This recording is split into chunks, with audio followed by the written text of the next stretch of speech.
Good evening. Thank you for joining us for the Fortuna City Council meeting for Monday, August 18th. If you'll silence your electronic devices, and would you please join me with the flag salute? I pledge allegiance to the flag of the United States of America and to the republic for which it stands, one nation, under God, indivisible, with liberty and justice for all. Thank you. Can we get a roll call? Councilmember Diaz. Here. Councilmember Stevens. Here. Mayor Johnson. Here. Okay. We come now to presentations and proclamations, which we have none tonight.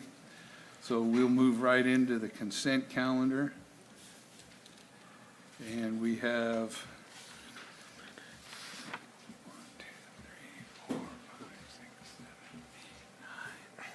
10, 11, 12 items for tonight.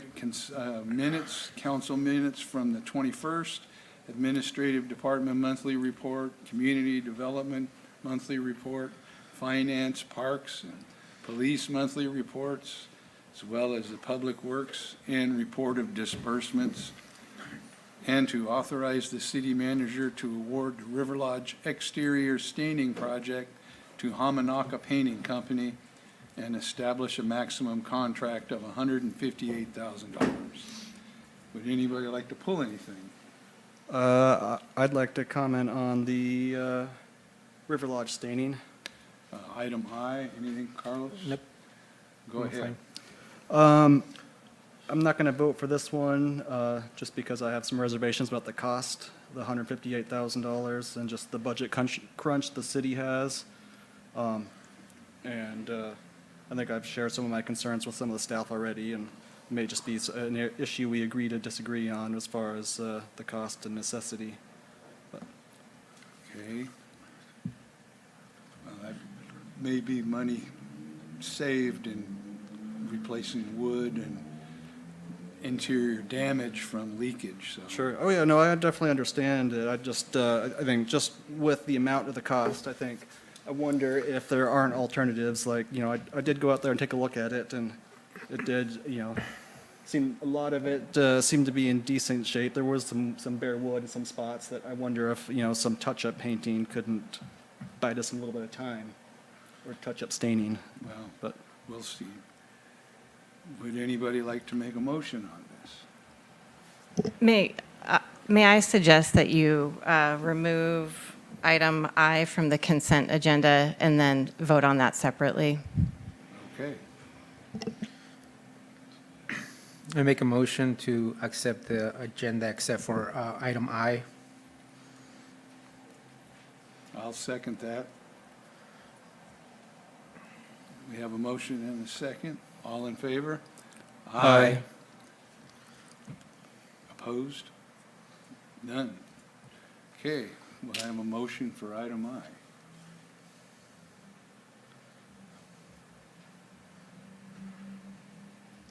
Okay. Well, I would say that if I just would like to remind your council that I believe this is in the capital improvement plan, and that part of the reason staff could not conduct this particular project is because, one, there's not enough staff dedicated to be able to paint the River Lodge, so it would be piecemealed, and frequently probably the stain would not match over the course of a year or two as staff would get to it, like I said, in a piecemeal approach. So just as a reminder to your council as to why this is before your council today. Well, you move yourself? I make the motion if we have a second. If we don't have a second, it doesn't matter. And it appears we don't have a second, so this fails to move forward at this time.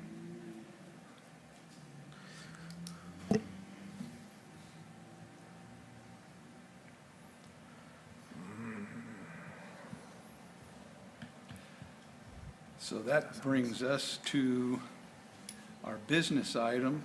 First item of business is a study session for the nitrous oxide and tobacco retail license. And we have a staff report. Yes, I'd like to welcome Humboldt County Public Health with us today. They're here to present on nitrous oxide and a tobacco retail license ordinance. And we have Brianna Sherlock and Katie Slaughter, and they will provide you with a presentation. And I do want to apologize to the audience. Our TV screens are not working because they have a fabulous presentation for you, but take it away. Thank you so much for having us here tonight. My name is Brianna Sherlock. I'm the Director for the Health and Communities and New Division of the Department of Health and Human Services Public Health Branch for Humboldt County. And Katie Jones is representing with me today. Hi, everyone. I'm Katie Jo Slaughter. I am the Senior Health Education Specialist for our Substance Use Prevention Program, working with Brianna in public. Okay. Sorry, can you guys hear me now? Perfect. I'm Katie Jo Slaughter. I am the Senior Health Education Specialist for our Substance Use Prevention Program, also part of public health. I also serve as the Humboldt Substance Use Prevention Coordinator, and I am a proud Husky parent. Go Huskies. All right, so we will be talking tonight a little bit about nitrous oxide and tobacco in our community, and specifically the recreational sales of these two products and the impact that that's having on our community here locally, and the policy and environmental prevention work that we've been doing around the county in our 7 incorporated cities, unincorporated county, and working with some of our tribal partners. Next slide, please.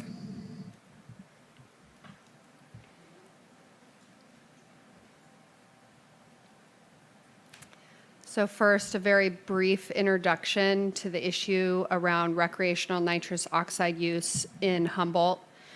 We know from the California Healthy Kids survey that our young people take in the schools that students are reporting that they have already used inhalants, including recreational nitrous oxide.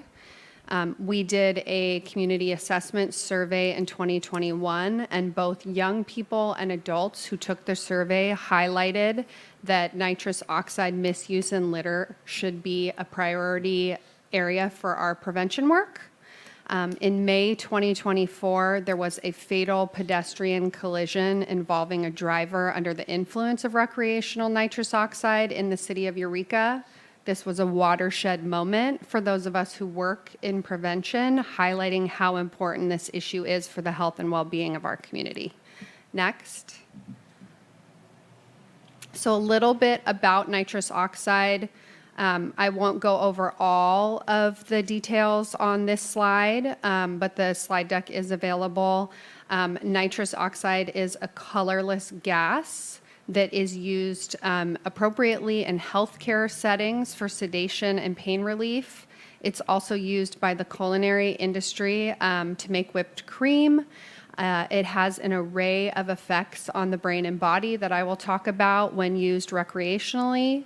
I also want to point out that throughout this slide deck, we have photo content that was captured mostly by our staff of nitrous oxide products in the retail environment, and also nitrous oxide litter in the community.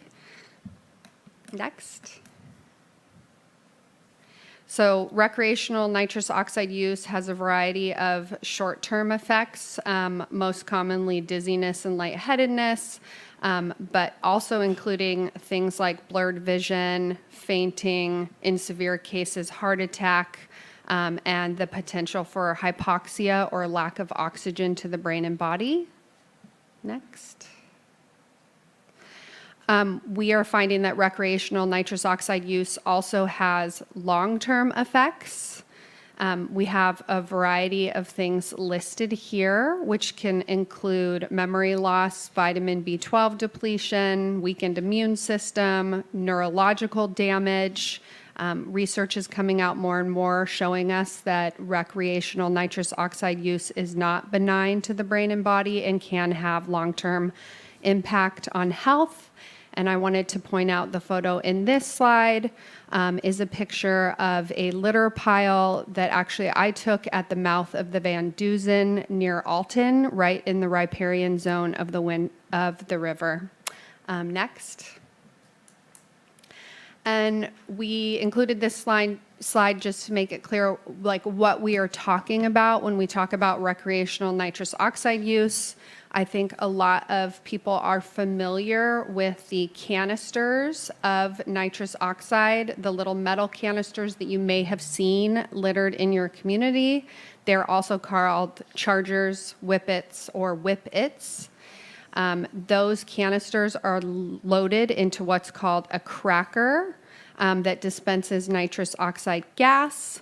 And what we found in our retail analysis work is that you can now purchase tanks of nitrous oxide from small to extra large sizes in our retail environment that steadily dispense gas. Next. We have 2 slides that outline the implementation of our environmental prevention work around recreational nitrous oxide. Our retail analysis will present data about that in a minute. And all the work we have been doing in the city jurisdictions with the county and our tribal partners to promote the recreational nitrous oxide policy work and data collection. And I'm not going to go over all the details, but they are all here, and we have been actively engaged in this work since January 2024, when we were directed by the Humboldt County Board of Supervisors to look for ways to work on recreational nitrous oxide use in our community, and our program was awarded funding to do so in June 2024. Next. So our team conducted a retail landscape analysis of where community members can purchase nitrous oxide in our community. We completed 144 retail observations from October 2024 to April 2025. This work included observations in unincorporated and incorporated Humboldt, so in both unincorporated areas and our city jurisdictions. We did not do any observations in our tribal areas to respect and honor that they are sovereign nations. So this is the overall analysis from what we found doing the retail observations. Our team observed nitrous oxide products located in plain sight at 24 of the 144 retail outlets. It's important to note that we only did located in plain sight observations. So we would scan what we could easily observe in the retail outlet. We were not looking in back rooms, locked areas, cabinets. So at 24 of the retail outlets, you could walk in and anyone would be able to observe nitrous oxide products for sale. Of those 24 outlets, 18 had crackers, canisters, and tanks. 5 only had crackers and canisters, and 1 only had canisters. So the majority had all nitrous oxide products available, both products and paraphernalia. We mostly did undisclosed observations for staff safety. Next. And so this tells you a little bit more about what type of retail outlets you can find nitrous oxide products throughout Humboldt County. I want to highlight here, we're also here to talk about public health and the county's work on tobacco retail licensing.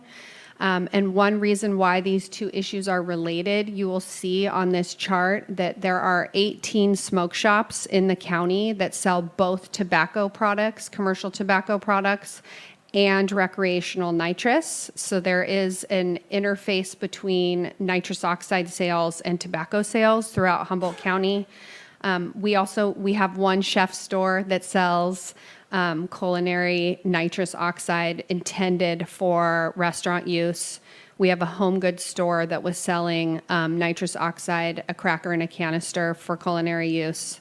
3 independent shops that sold nitrous, a little surprising, 2 glass blowing studios, and 1 sex store. And then we have 1 corner market in Humboldt that sells nitrous oxide products in a residential neighborhood in a city jurisdiction. Next. So we worked closely with one of our longstanding community partners who did the retail observation work in the Eel River Valley. Overall, the city of Fortuna has 3 smoke shops that sell both tobacco and nitrous oxide products. And there is one home goods store in the city of Ferndale that was selling, like I said, the cracker canister kit that was intended for culinary use. We have anecdotal evidence that there may be another retail outlet in the city of Rio Dell that sells nitrous oxide out of plain sight. And community members have shared with us anecdotally that community members throughout the ERV may be traveling to the city of Fortuna to purchase nitrous oxide at the smoke shops. Next.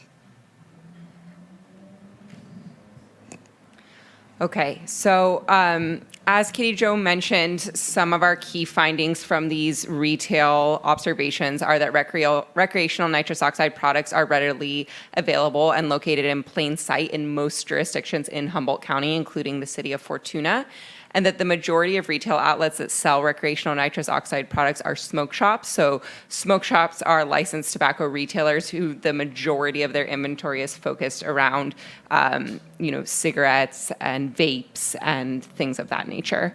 And that the retail outlets that are selling nitrous oxide also have a larger variety of flavored nicotine and tobacco products on their shelves. And that's important because in the state of California, it's now illegal to sell flavored nicotine products, and yet they're still on the shelves here in Fortuna and in other areas of the county that don't have a tobacco retail licensing ordinance. In the community, including retailers, as Katie Jo mentioned, have anecdotally shared that retailers are likely selling nitrous oxide in back rooms or behind closed doors. So what we've showed in our data is just what was available located in plain sight. And this photo was taken here in Fortuna. This is some packaging from some large nitrous canisters. So we have been working very closely with the Board of Supervisors, including Supervisor Bushnell, to bring forward a nitrous oxide ordinance for both the unincorporated county as well as for the cities. So far, the city of Arcata, the city of Rio Dell, and the city of Ferndale and unincorporated Humboldt County have all adopted nitrous oxide ordinances, sales bans on nitrous oxide. And so we're bringing it to your council today for you to learn a little bit more about nitrous oxide and what's available in our community, and particularly the access that youth may have to these products as well as other community members. The main purpose of both the nitrous oxide ordinance as well as the tobacco retail licensing ordinance is to protect youth through limited accessibility of these products, as well as enforcing local, state, and federal laws. So, for example, it is illegal in California under the California Penal Code to sell or purchase nitrous oxide with the intent to inhale it or use it recreationally. And yet, as you can see from the data, it is still widely available throughout our community. As I mentioned earlier, it's also illegal to be selling flavored tobacco and nicotine products in the state of California, and yet those are also still widely available in many of our cities in Humboldt County that don't have a tobacco retail licensing ordinance.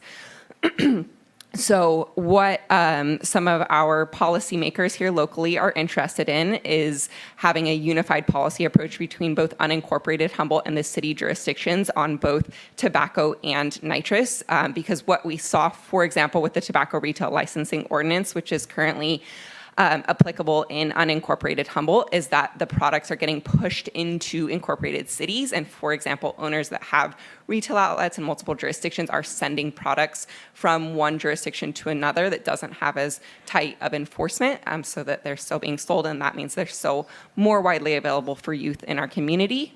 It also provides the opportunity for us to have local control and to build relationships with our businesses locally. So our nitrous oxide ordinance, as I mentioned, was passed in June for unincorporated Humboldt, and then throughout June and July for some of the other cities.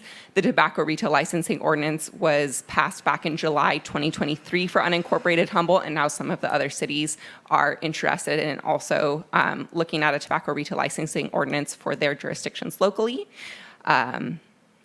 Next, please. So some of the major provisions in the County of Humboldt's nitrous oxide ordinance are a total sales ban on nitrous oxide and associated paraphernalia. This means that there are no exemptions for culinary or automotive use. It is permissible for use in healthcare, dental care, and pharmacy still. And if it's contained in a pre-packaged food product, for example, the pre-made whipped cream that you can buy in the stores. The County of Humboldt has several different tools for enforcement of this ordinance. It can be a misdemeanor, and then it can be elevated to a public nuisance. And then because the County of Humboldt and the unincorporated areas has a tobacco retail licensing ordinance, it can be a possible revocation of the tobacco retail license, which is a huge revenue source for many businesses. And then finally, it could lead to revocation of the business license if businesses still are selling nitrous. Next, please.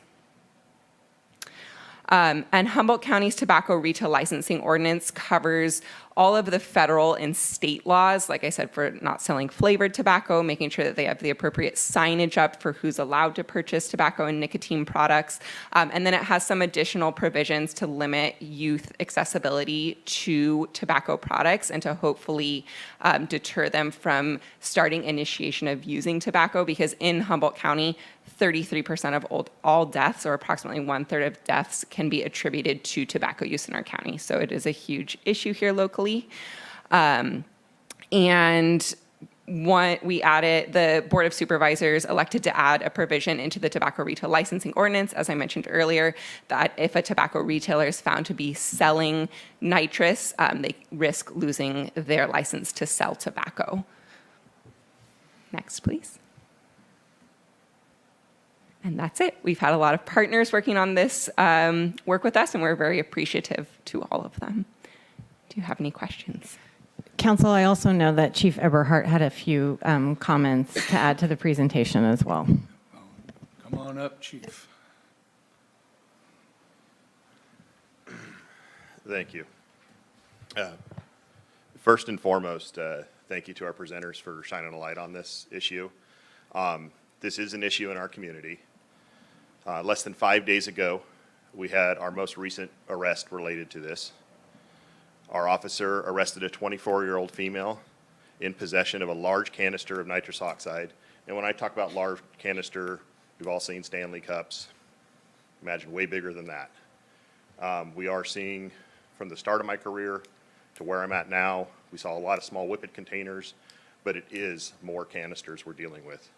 The usage is getting worse. During the arrest, the female that was arrested had some leg braces, had some physical ailments. She claimed to our officer that they were long-term effects from nitrous oxide use, and she had significant nerve damage. Like I said, it's dangerous. This individual was also known to another one of our officers in high school, and was known to have used nitrous oxide for many years. So this is not only dangerous, it is addictive. It is a problem in our community, like I said. An ordinance would align with our commitment to public safety and well-being. An ordinance would serve as a proactive measure in complementing our enforcement efforts under California Penal Code 381B. Anything we can do to make it more difficult for individuals and youth to access nitrous oxide, to use it for illegal purposes, we fully support. We would gladly handle education, inspections, enforcement for this issue. We ask that, myself as chief and the department, that you strongly consider moving forward with an ordinance on this to address both the issues, the flavored nicotine and the nitrous oxide. We'd also ask that we see more leverage out of the administrative citations when we deal with our ordinances. So we'd ask that you also consider to have in there the option that if an individual is found in violation, that we can issue a administrative citation, which I believe carries up to a $1,000 fine, and we can just stack those day after day until they address the issue. So thank you for considering this. A question. Yes. If memory serves me correctly, we had a major traffic accident on the southbound on and off-ramp area off North Main a few years ago, where I think whippets were found in the vehicle and around the vehicle. Is that correct? It was a major accident. I can't recall the exact accident, but I can, I've been here several decades, and throughout my career, I have seen canisters, containers, individuals under the influence of it, associated with criminal behavior, associated with collisions and other things. It is an issue. Thank you. Thank you. We'll open public comment in a moment, but is there any comments or questions from council? Yeah, I've got a couple of questions for the public health staff. Is it any more dangerous or addictive than tobacco and alcohol?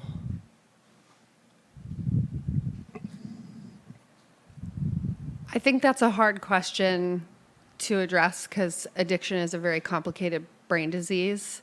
But like the chief emphasized, this is a substance that can cause a lot of harmful effects on the brain and body, as well as in the community, because there is a pretty significant issue in Humboldt of nitrous oxide impaired driving. Unfortunately, when someone develops the addiction to recreational nitrous oxide use, they also lose that inhibition to drive while they're using nitrous oxide, which is particularly dangerous for both them and everyone on the roads with them. So it's kind of hard to say what is more dangerous or more addictive. They're all kind of can have an equally negative impact on the community, especially if someone chooses to drive and use nitrous oxide.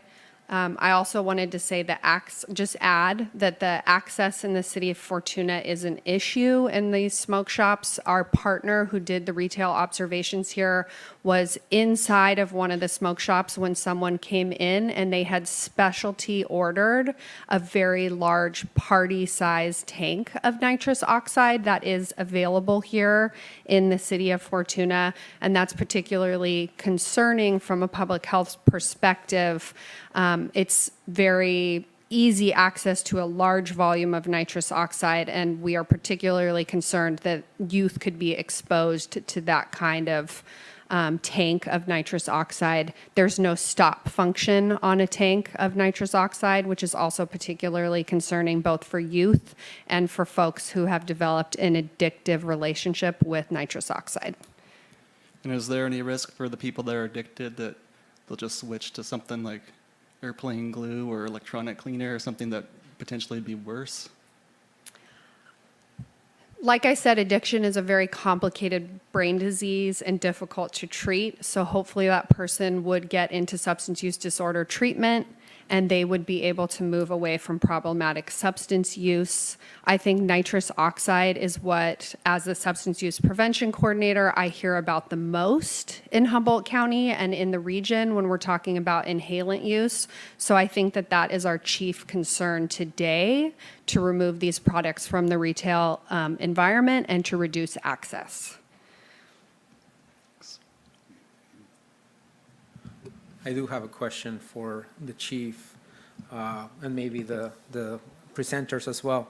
So the ordinance that you're looking for, or the guidance that you are trying to get to the council, is the ban on the sale of nitrous oxide and possession as well, so that the police will be able to enforce the possession of it. Yeah, if you're asking my opinion on what we should do, I think we should go as strict as possible.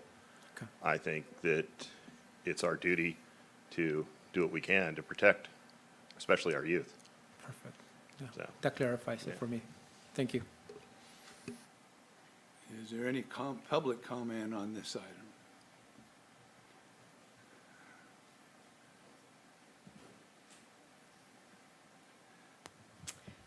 Good evening, Council. This is a pretty passionate discussion item for me. Supervisor Wilson and myself started this item in '23 with public health. And the reason being is in the Southern Humboldt community especially, it's very prominent down there. And Councilmember Stevens, to answer your question about tobacco use and is it more addictive than alcohol or cigarettes, I'm not sure, but there's no age limit on it. So a 10-year-old can walk into any store and buy a nitrous canister if they wish, because they're food grades. And so while alcohol and tobacco have an age limit and you're an adult and you're making a choice, you sometimes are not, and you are pressured when you're a youngster. In Southern Humboldt, before I was a supervisor, I know many folks down there that have been paralyzed. It robs the vitamin of vitamin D or vitamin B12, and it paralyzes you. I had an employee that died at 22 with a cracker in his hand, and his lungs had froze. There was another young man that died in Shelter Cove. His lungs froze. I've had many parents, many families, many people beg for this ordinance. And it also, this ordinance in unincorporated Humboldt, it also bans the sales from outside people to come in, like Amazon, which is super important. And I know that it's not a cure-all, but it is a way to make it harder to find. I watch people out in front of my store in Garberville, my retail store, sit there in their cars and huff nitrous until they're flopping like a fish. It's pretty unbelievable. Also, around 10 years ago, my vehicle was stolen, and a young woman stole my vehicle, and she had a crash down by the Highway 36 exit. She hit a man and killed him in my car, and there was nitrous oxide found, the little whippets found everywhere in the car. It's a very dangerous substance. I urge and plead and beg with your council to please consider this. It's very important for our youth, for the health of our community. Thank you. And just to clarify, as far as the sales to youth, did you guys say it was a state law against that? They're still selling them to them, and you could go anywhere and buy it right now. They don't, in Garberville, there's 5 stores that sell them, and they sell them to youth. I watch it, I video it. They do it all the time. Yeah, so it is in the California Penal Code that it is illegal to sell or purchase nitrous oxide with the intent to get high. However, there's no enforcement for that. And part of the reason is that when people purchase it, they just say, oh, I purchased it to use whipped cream. And if you're purchasing it for whipped cream, no age limit. So if a 12-year-old goes in and says, I'm buying it for my mom, she's making whipped cream, they can sell it to them. They're not going to say they're inhaling it. And I'm sorry I'm out of order here because it's back and forth. I apologize.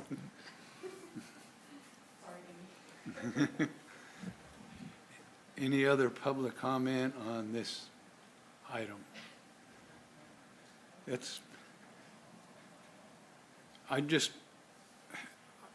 When I was reading this over the week, okay, come ahead. I would like to say something.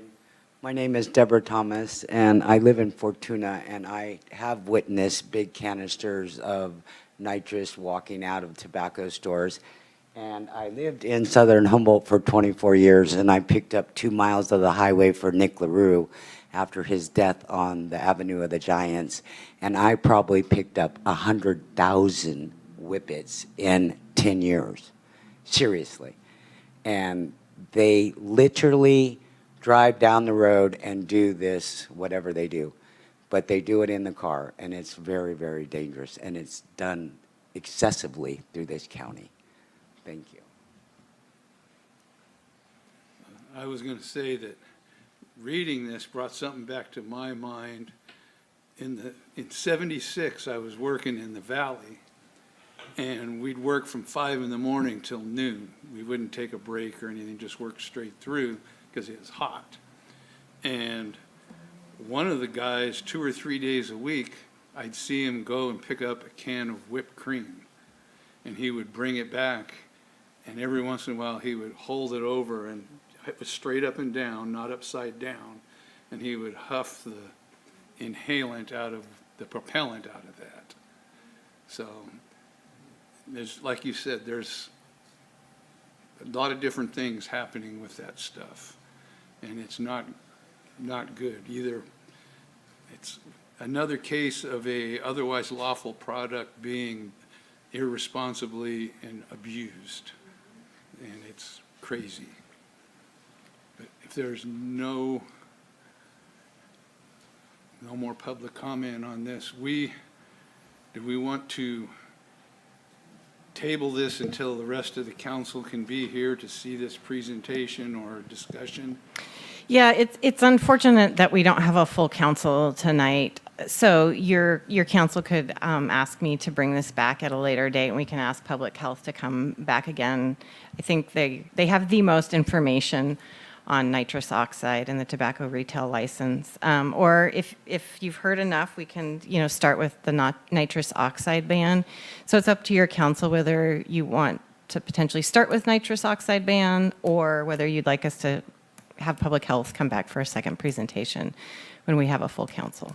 I think it would be better to wait for the full council to be here. I mean, I understand wanting to do it, but It would be great if you made a motion to do that. well, I would ask, what do you guys think? Well, I'm planning on voting against it, just because I'm kind of an advocate for personal liberties and,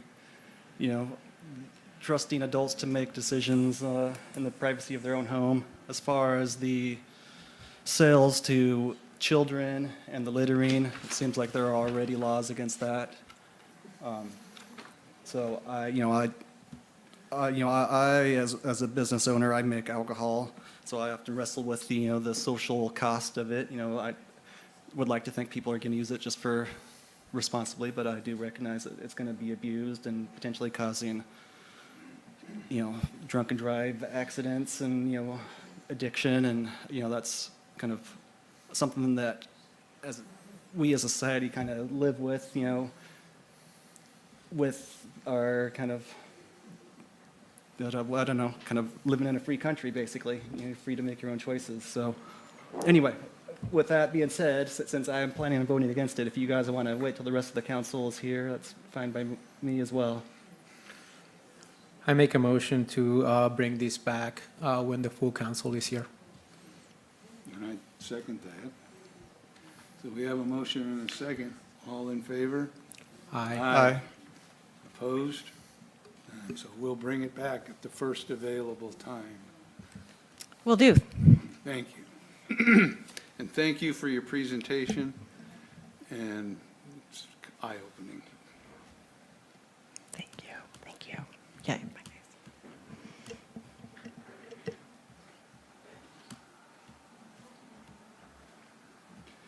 Well, that brings us to our second presentation with the Enhanced Infrastructure Finance District. Do we have a staff report on that one? Yes, good evening, Honorable Mayor and City Council. So I'm Aaron Filmey, the Finance Director for the City of Fortuna.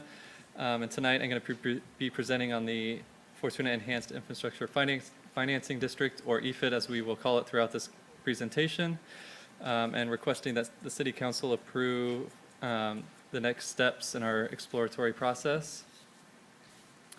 So the purpose of this presentation is threefold. The first one, I'll just kind of summarize and give a little background on the progress that we've been making as a city in regards to the EFID concept. The second is to recommend a supplemental budget allocation of $12,500. That will go towards a contract with Cosmont to conduct the fiscal impact analysis. And so to recap for those who are not familiar with what an EFID is, an EFID is a special financing district that allows cities to fund public capital improvements without imposing new taxes. It works by capturing the increase in property tax revenue, called the tax increment, generated within the district's boundaries. And participation is voluntary, and the goal is to pool resources from willing taxing entities to fund infrastructure projects. And so we're trying to get the County of Humboldt, for example, to join us. And so why an EFID for the city of Fortuna specifically? So Fortuna faces significant infrastructure challenges, especially at the US 101 interchanges at Kenmar and 12th Street. These areas suffer from congestion, poor design, and limited pedestrian and bicycle access. And so improving these interchanges is critical to unlocking the economic and residential development potential and reconnecting the city to the Eel River. And so this is a timeline of kind of where we're at so far. So the initiative began in August of last year when the City Council authorized the initial exploration of an EFID. By October, we engaged Cosmont companies to conduct a feasibility analysis. In May, Cosmont presented their findings, and the council expressed interest in partnering with Humboldt County. And since then, city staff, county officials, and Cosmont have held several meetings to discuss collaboration, and we've had promising discussions with the county, who have expressed general support for participating in the fiscal analysis and seeing what comes of that. And so the Cosmont's fiscal analysis will estimate projected revenues such as property tax, sales tax, and transient occupancy tax, and expenditures like public safety and community services. And the net fiscal impact will help us determine whether an EFID is financially viable and beneficial for both the city and the county. As a side note, Caltrans has also indicated a willingness to help identify matching grant funds for infrastructure improvements, but even with those grants, the city will still need matching funds. And we currently do not have any funding source for those matching funds. And so the EFID has been just one potential solution to start building up those grant matching funds. So the financial impact, the cost of this analysis is $12,500. It is a supplemental budget request and will need to come from general fund reserves. And then as a reminder, our reserves currently sit at about $6.5 million, which is above the required minimum. After setting aside funds for the general plan update, which is about $1 million, we still have $250,000 in unreserved fund balance that could go towards this. And so staff's recommendation is that the City Council approve the supplemental budget request and authorize the city manager to execute the contract with Cosmont.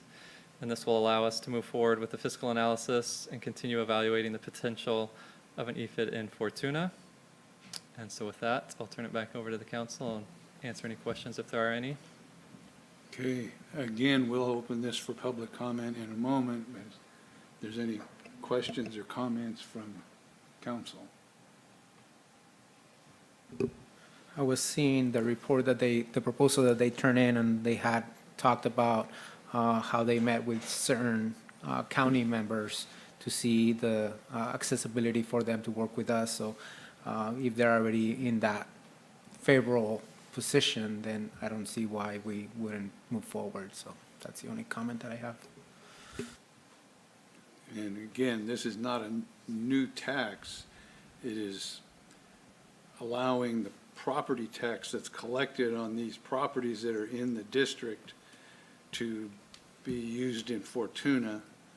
And as the property value goes up, the tax would increase, and that money would go big to pay for improvements to make the area on 12th Street, Kenmar, more safe and friendly, especially pedestrian and bicycle friendly, active transportation. But is there any public comment on this item?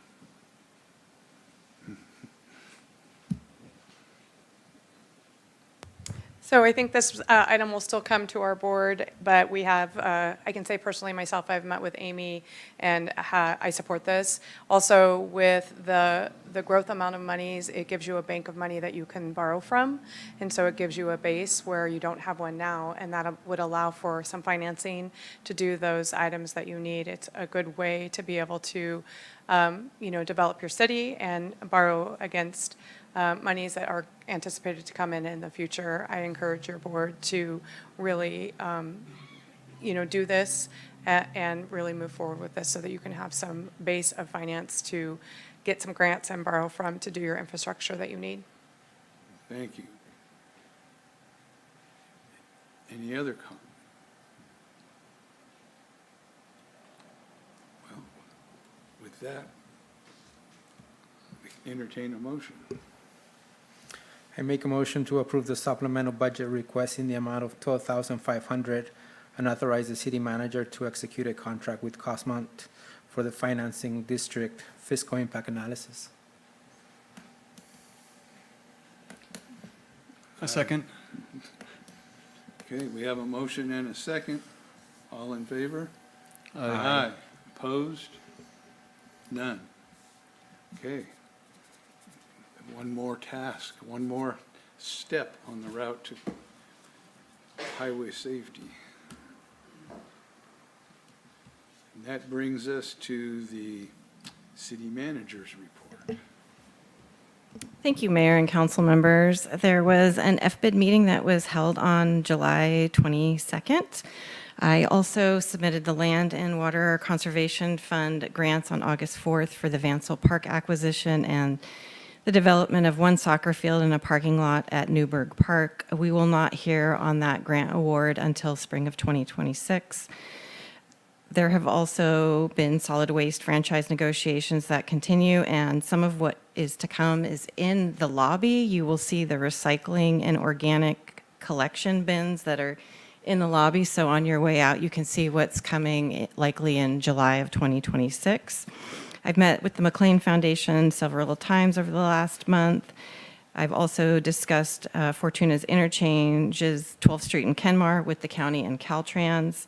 I've attended the Community Economic Resilience Consortium. There was a tourism and marketing meeting on August 12th where we talked about Auto Expo and the Fortuna Rodeo and their contributions to transient occupancy tax, and we'd love to see those events contribute more to heads and beds. So we'd love to see our transit occupancy tax increase. I also attended a HDL sales tax meeting with our Director of Finance. We held a revenue generation ad hoc meeting on August 14th to talk about some potential options that will come back before your council likely in September for possible service reductions. I attended and spoke at Talk Shop on August 15th. There's a lot of work happening on the strategic and general plan updates with the upcoming listening campaign to better understand the vision and needs of Fortuna, and so staff are diligently working on that. I've begun working on the staff report to bring back to City Council another workshop on rent stabilization. There is a meeting scheduled with myself, Mayor Johnson, and the city attorney with storage management next weekend, so we look forward to hearing from them. And then lots of meeting with department heads and city staff. And that concludes my city manager's report, and I'd be happy to answer any questions.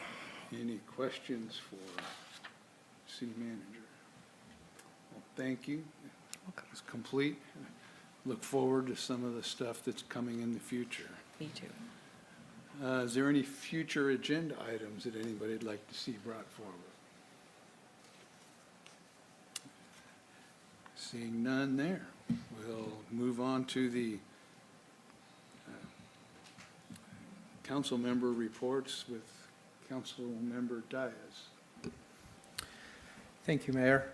I attended the RCEA, Redwood Coast Energy Authority meeting on July, and we got a presentation from Humboldt Transit Authority about their new hydrogen fuel project and how they are moving towards replacing their fleet with hydrogen fuel buses so that they are more efficient, and they're quite expensive, but they are working towards attaining one. I believe that they already have one in the works that is coming in, and they're going to be able to use that to service most of the Humboldt County area in one load instead of having to refuel as many times with the regular fuel, carbon-based fuel bus. So it was pretty interesting to see, and that's all that I have to report.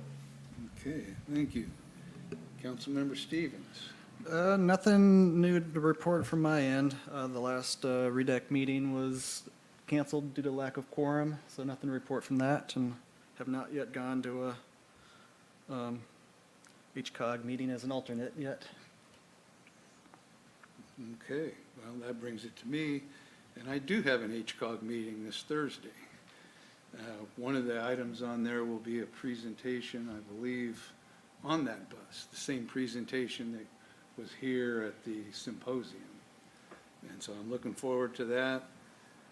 We also have the regional housing needs analysis presentation, and I'm looking interestingly and with some trepidation at that. We'll see where we end up. But that's the one thing on the horizon. The other thing, hope to see both of you guys at the Redwood Division meeting at River Lodge, 3 p.m. this coming Friday, and the Redwood Division of Cal Cities. We hosted it last time, I think it was 2 or 3 years ago, and we're hosting it again this year. And we'll have that, a tour of the Clendenin's apple orchard, then stop at a tour at the museum in Roner Park, and finishing with a dinner at Las Cazuelas. So it's an opportunity for people from out of town to see Fortuna and see what we have to offer outside of the freeway as they drive through. So that's all I have to report at this time. From this point, we'll move to oral comments from the public. And with that, I'd like to say we have 3 minutes. I believe we have a timer up here. And we would like to let people know to, as much as our enthusiasm comes up, we would like to not have applause or cheering or that kind of thing, because there's more than one side to every issue, and both sides can be represented, and some people would be discouraged from participating possibly with that. So you can come up, you can say your piece, but we would just ask to watch out for applause and cheering. My name is Karen Denny, and if you will notice how close I am to the mic. Okay, so when you did your presentation, you moved your mic forward, and just a little bit I move away. So I am requesting better audio, whether you move your microphones closer to your mouth so that we can hear, and I barely heard your presentation. So yes, we're old, yes, our hearing is, but could you please look at that? Yes. I don't. Any other public comment? Hi, my name is Lana Craig, and I'm representing, I guess, myself and the rent standardization ordinance, and I just have something to say about that. I'm a resident of Royal Crest. I live on a small Social Security. Oh, thank you. And I live on a small Social Security income. I sold a house, saved a little bit of money for my golden years. Now I have to take money from my savings every month. It will last about 2 years. I'm 80. I'm looking for a job if anybody needs someone competent with a lot of experience, so I can stay in my home. I have no alternative plan at the present. I'm hoping that living in my car will not be an option. That's kind of scary. And I hope your grandparents will not ever have to go through such dilemmas. I was in this chamber in July. I heard a caller who was representing the Park Owners Association say, among other things, that there was a rent assistance available at Royal Crest for residents with very low incomes. I really got excited thinking I might be able to apply for such a thing. The next day I went to the office and asked to apply. The park manager, who's the best manager in years, told me she did not know of such a program but would check into it. 2 days later, I went again. She told me Royal Crest has no such assistance program. When I told her what the park owner's representative said at the city council meeting, she said she did not know why that was said. Their representative made this claim at a public meeting to make all of the Royal Crest owners look like people who really care about us. Instead, it's just more obvious that the park owners misrepresent their intentions and will say anything to win. They should be ashamed of themselves rather than finding legal ways to satisfy their own greed. Please don't allow Royal Crest Stores Management and Heritage Funding treat us, the seniors of Fortuna, with such disregard. Be our heroes next time when the future agenda item comes up for rent stabilization ordinance. Please vote yes. Vote yes for us. Help us instead of them. Thank you very much for listening. Thank you for seeing us. Thank you for allowing us to speak our piece. Thank you.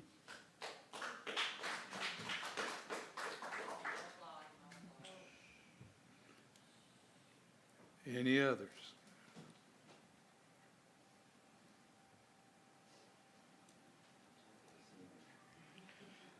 Hello, Council.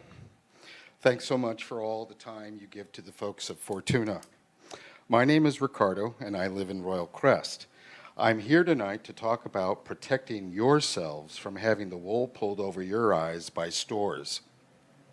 As I'm sure you remember, they paid their attorney to write you a letter warning against adopting an RSO, or rent stabilization ordinance. Plain and simple, that man is deceptive. He started out by saying Stores does not own Royal Crest, that nothing could be, quote, further from the truth. He said that Royal Crest is owned by Royal Crest LP.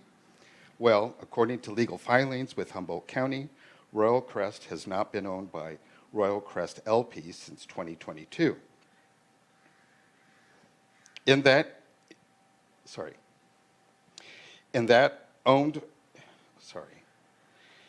year, ownership was published as Heritage Investors Corporation.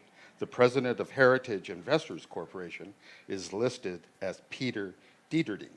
But guess who is also the treasurer for Stores? Yes, none other than Peter Dieterding.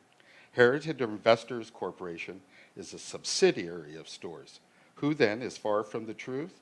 The sworn officer of the court, Attorney Rodriguez. That's who. Then Stores' attorney goes on to say that the owners of the park have, quote, deep concern for the residents of the park, as evidenced by money spent at the park. I asked how Rodriguez can characterize the owners at all, since he doesn't even appear to know who they are. But more importantly, the money he lists that was spent out of deep concern for residents was, in reality, spent because of the state-mandated health and safety regulations that had long been violated or at risk of violation. So it was really spent out of deep concern for avoiding state housing and community development enforcement. Then Rodriguez goes on to say that a rent stabilization ordinance will jeopardize the ability to operate the park and even to threaten possible litigation. Well, facts show that Stores owns 34 parks in California, and 10 of them are in communities with RSOs. And what do you want to bet, that Stores purchased those parks after the RSO had already been passed? There are no records of the park shutting down or of Stores mounting any litigation. They know full well they can still make a healthy profit with the RSO. To sum up, I am asking you to see this park owner for what they are, exploiters of the most vulnerable amongst us. They are asking you to be complicit in their deceit and their exploitation. Please do the right thing and place this issue on your next agenda. I also have some documentation from the County of Humboldt that shows the properties that Stores own, or who owns Royal Crest. If I can give that to City Clerk. Thank you very much.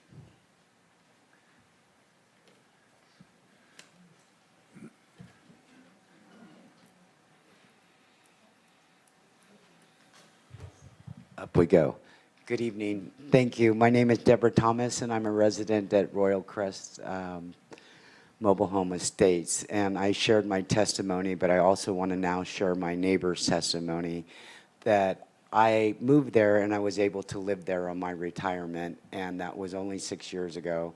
And I now am paying $822, which was $620-something when I started. And I had to go back to work, and now I have cancer, and my neighbor has cancer too, and we both have to take chemo, but we can't take chemo and go to work because we'll be too sick.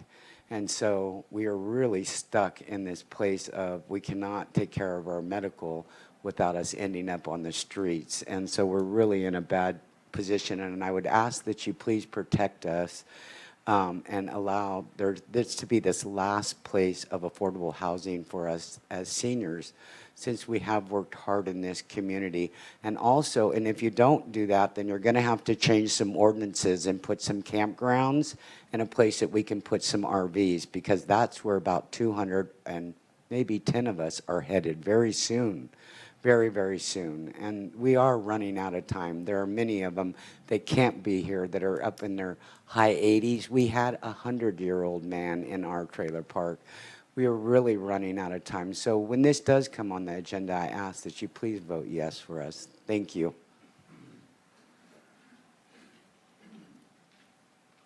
Hi, good evening. I'm going to talk again. Something happened since the last meeting regarding Royal Park, living there. I have a $135,000 home. All my money is in my house. I can't sell it for what it's worth, and I have a nice house. This last time we had the billing on the rent, I am by myself. I do volunteer rides. I'm not home a lot. It's summertime. My gas bill was $329. I never go over $175 in the wintertime. I went to that office 4 times, finally on the 5th time. I never got it resolved. They are gouging us. They need inspected. They're inept. They don't mind taking money from seniors at all. They think you're going to pay that. I mean, they don't even check their bills. The man behind me, who's got a larger home, only got charged $6 for his gas, so I paid for my whole cul-de-sac for the gas. And it's not appreciated. Like people like me, it's a sleepless night. I make enough to get by on, like Deborah. If it goes up more and more, and I thought I would be okay, I worked all my life, I won't be. And especially with $300 utility bill just for gas. Please help us and put us on the agenda, and please approve this. I appreciate you listening to me, and thank you.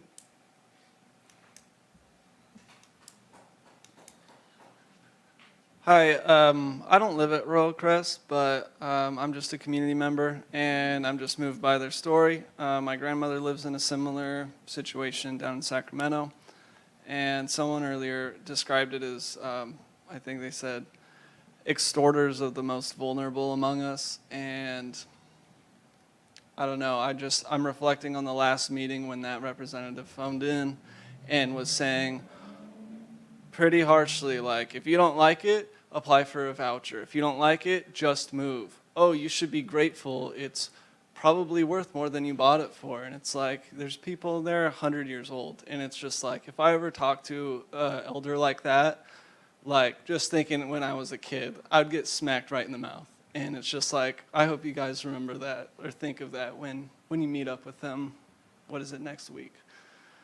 Just like such a lack of respect, and I don't know, I thought it was sickening. So when it comes up, please vote for the rent stabilization. And, you know, I'm here as a community member. I rent a house, and it's the same thing. Every year, $100 more per month I'm paying, $1,200 more per year. I get a raise, and I'm lucky. My raise is $800 a month. And then my insurance went up $100 a month. So it's just like, you know what I mean? It's just, the only thing I would add, extend it to all rentals. You know, be bold. People do whatever the hell they want out there, and we need people to stand up. Thanks.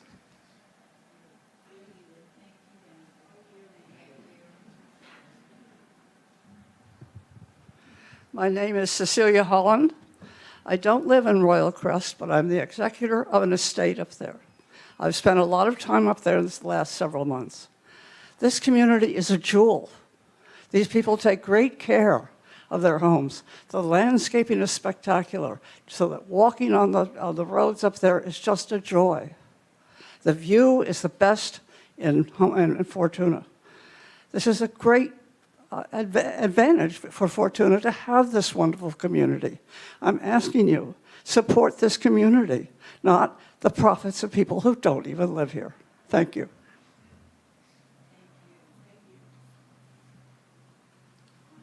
Good evening. My name is Laura, and I am a tenant of Royal Crest. I'm going to speak a little bit about the gas meters. I've lived there for 9 years, and each year we have asked them to update the gas meters, and they don't do it. They say, yeah, we got it planned, we're going to do it, and they don't. Every single year. They had one of our maintenance men try to upgrade it, and it blew up on him. You're supposed to be certified to do this. And he wasn't. And he did get injured. And then the water pipes. This park was built in the late 50s, 60s. Those pipes are busting every single month. They're turning our water off every single month for patchwork instead of replacing the lines. They said, yes, they have updated the fire hydrants. They have done some patchwork on paving. They said they're going to continue the paving. Why pave it if you have to dig up and replace the water lines? I've got water backing up into my dishwasher. I've got it now backing up into the sink, into my bathroom shower. And I had my lines. I'm responsible for what's in the house, and I took care of it. And it was good for about 5 days, and now that it's all coming back again. I've got a plumber coming out to check their side of it, and I'm hoping and praying that they say, yeah, we're going to take care of it, and then they don't.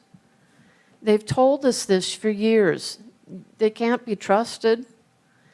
And they do bring in more than $2 million a year. That money could be spent on hiring locals to take care of these problems. It would bring money into their pockets, which puts money back into Fortuna. Thank you, and I appreciate your time.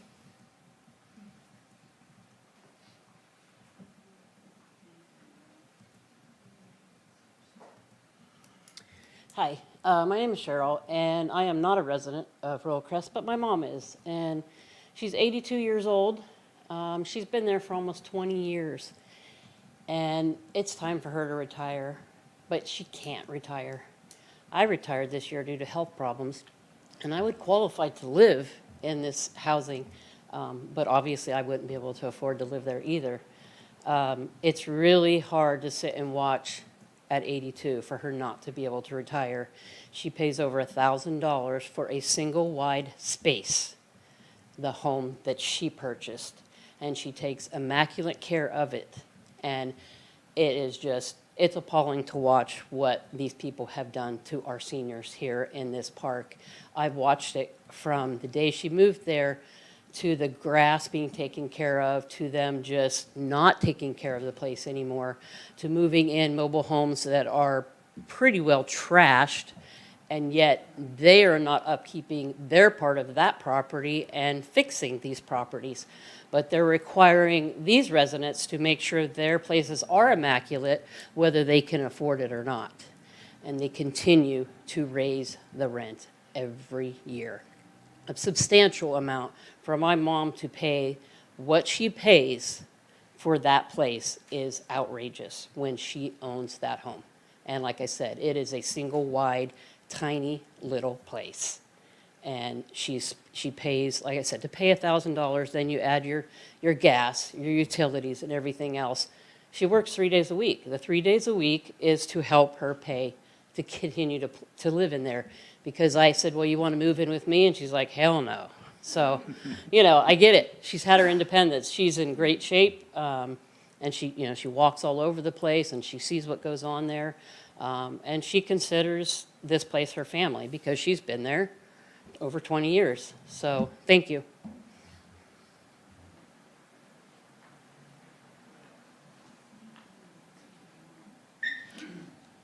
Hi, my name is Hillary Mosier. I'm the regional manager for the Golden State Manufactured Homeowners League. I was here last month urging you to place the issue of a rent stabilization ordinance on your agenda. I want to thank you for voting to do so. Now, I'm here to urge you to schedule the issue for your next meeting. Amy has said she might be able to get it on by mid-September. The problem is that park residents could receive notice of rent increase at any time. This places them in jeopardy of losing their homes, even becoming homeless. Tonight, I want to urge you to consider enacting a rent increase moratorium until this issue is resolved. Many other communities have done so, such as Sonoma County in 2023 and San Jose in 2021. A moratorium prohibiting rent increase is a way to give the council and staff time to get the information they need to do a thorough job while allowing park residents relief from fear. You may be unaware of the fear we residents can experience at the hands of retaliating park owners. These balloons represent dozens of residents who are not here today due to fear of retaliation. We speak for them. They also represent residents too old and disabled to be able to come to this meeting. You are in a position to prevent more than 50% of Fortuna's affordable senior housing from becoming more unaffordable. More than 100 other communities across the state have done so. It does not need to be expensive. You can easily adapt the RSO from Humboldt County. I have done so for Fortuna, and the adaptation has been emailed to each of you. I co-wrote the Measure V ordinance with the attorney from the Golden State Manufactured Homeowners League. Measure V has worked for almost 10 years. Park owner threats of litigation are, by and large, hollow. Anyone at any time can sue Fortuna for any ordinance. That should not be a reason to allow billionaire park owners to squeeze vulnerable seniors. Please do the right thing and either do it at your next meeting or enact rent increase moratorium until you can do it. Thank you so much for the work you do here. Here is some documentation of the Sonoma and San Jose moratoriums.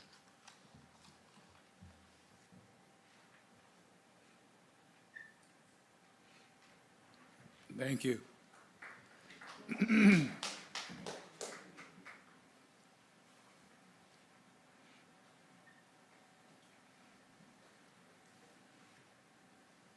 Hi, my name's Dan. I'm not a resident of Fortuna yet. I'm a guest, and I've become familiar with stores and Royal Crest management through my friends who live there that I've been visiting and spending time there. Just a couple of days ago, a notice was sent informing residents that an inspection would start this morning of their properties and all the things that needed to be done.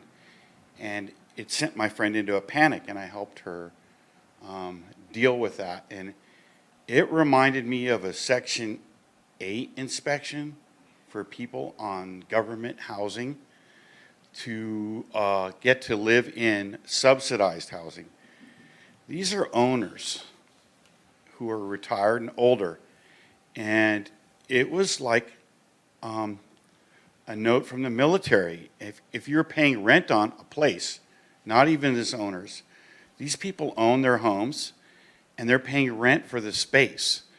The infrastructure is appalling. Everybody's told you about it. We drove past the fire hydrant outside and the water line outside, and a road was closed for past 3 weeks, just now opened. And the work that was being described on being done there is patchwork. The money is not being reinvested. It's looked at as a cash cow. The threats are vague and inappropriate, and you're looking at people in fear who own their own homes, who aren't on government subsidies, who are being manipulated, who are the majority population of the residents who've spent their lives making this community better. They deserve better. It's time to act is now. I'd take it one step further than just rent stabilization. Let's go back 10 years. Let's roll back the rent 10 years when this should have been done to what it was 10 years back, and put that out as a threat to stores. Watch them fold. You shouldn't be afraid of a corporation full of business people. I'm Jewish, and a man named Shlomo Resnick is a slumlord who's probably the most notorious slumlord in all of California. He owns more property than anybody, almost as much as Red Emerson, who owns half of the state's forests. So let's not be afraid of billionaires. Let's stand up for the people that live here, and let's do it today. Next agenda meeting, no stalling, moratorium.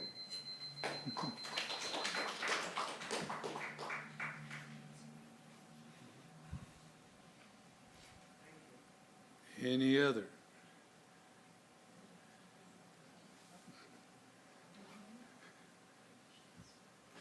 No more public comment.